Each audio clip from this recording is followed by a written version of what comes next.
dan yang lain boleh cuba tembusi bilik siaran di 669111897. Yang ini datangnya daripada seorang pendengar Ria yang bernama Atika. Atika berkongsi satu peristiwa, dan ini adalah satu berita yang beliau baru dapat tahu. Sebenarnya tempoh hari setelah berjalan raya, dan sekitar pukul 1 lebih pagi, katanya Atika beliau, tunangnya dan juga beberapa mat-mat motor yang lain, kawan-kawan kepada tunangnya, berjalan raya berkonvoi motosikal. Jadi dah 1 pagi, dah tak ada rumah lagi nak dikunjungi. Salah seorang daripada mereka mencadangkan supaya pergi adventure, pergi ke tempat-tempat yang angker, tempat-tempat yang keras. Malah ada beberapa orang, termasuk saya lah, yang membantah, katanya memang tidak sesuai dengan berpakaian macam ni, dan kami pun tidak bersedia untuk masuki tempat-tempat yang akan kami pergi adventure di waktu malam selepas berjalan raya. Jadi kata Atika, perkara ini diteruskan juga kerana ada seorang mamat ni Kisi, memang degil.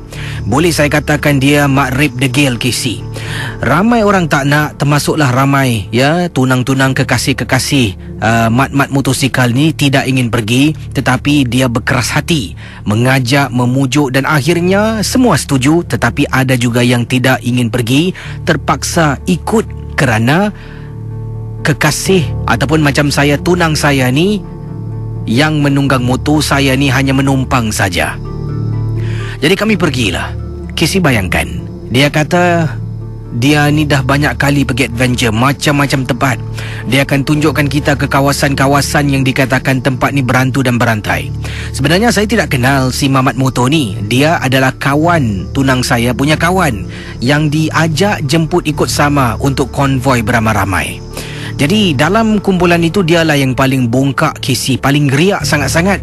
Dia menceritakan macam-macam benda dia dah jumpa. Dan Kisi bayangkan, bila sampai di tanah perkuburan, bukan kubur Islam Kisi, kami dibawa pergi ke kubur bangsa Hindu. Dan Kisi, bila sampai di sana, kita nak kena hormati Kisi, menghormati yang mati.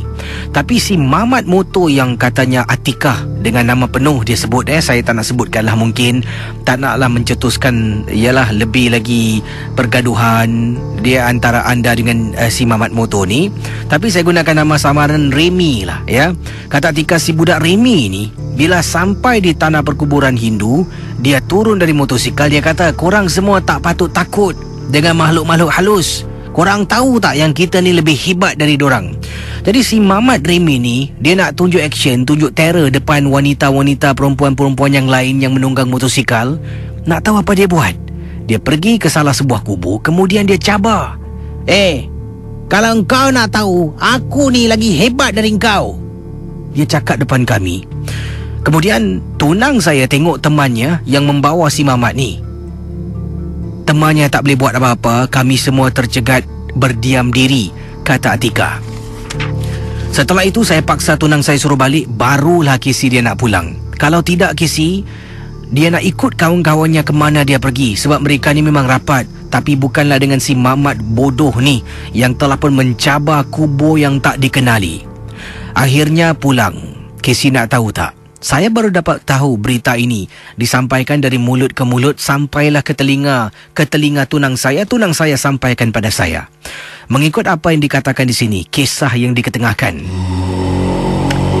Kisi, Mamat Remy ada seorang adik perempuan. Kisi nak tahu kerana perbuatannya tu yang mementingkan diri sendiri, adik perempuannya telah pun diganggu, dirasuk, sehinggakan dia tidak boleh bercakap, berdiam diri. Dan pada malam-malam tertentu selepas waktu maghrib, dia, adik pada Remy ni, akan bercakap dalam bahasa Tamil Kisi. Seolah-olah dia akan menyanyi dan dia akan ketawa mengilai. Beberapa kali pernah ibunya terlihat di waktu malam adiknya berdiri di tingkap dapur dengan berdiri di atas kerusi, nak terjun, nak bunuh diri. Tapi sekarang ini tingkap dapur dikabarkan telah pun dikunci, dipagar dengan mangga Kisi. Itulah pengalaman yang diketengahkan oleh Atika berkaitan dengan seorang matrib ataupun mamat yang dikatakan bernama Remy, dengan perbuatan bodohnya nak menunjuk-nunjuk yang dia ni handal. Tapi akhirnya gangguan terkena pada adik dalam rumah. Dan kata Atika di sini, saya rasa walaupun adiknya dah terkena, si mamak ni tidak akan pernah insaf. Sebab yang terkena orang lain, bukan dirinya. Cubalah katanya di sini. Yang kena itu dirinya sendiri. Barulah tahu buku dengan ruas. Terima kasih dan juga selamat tengah malam, Casey. Saudara, kisah-kisah yang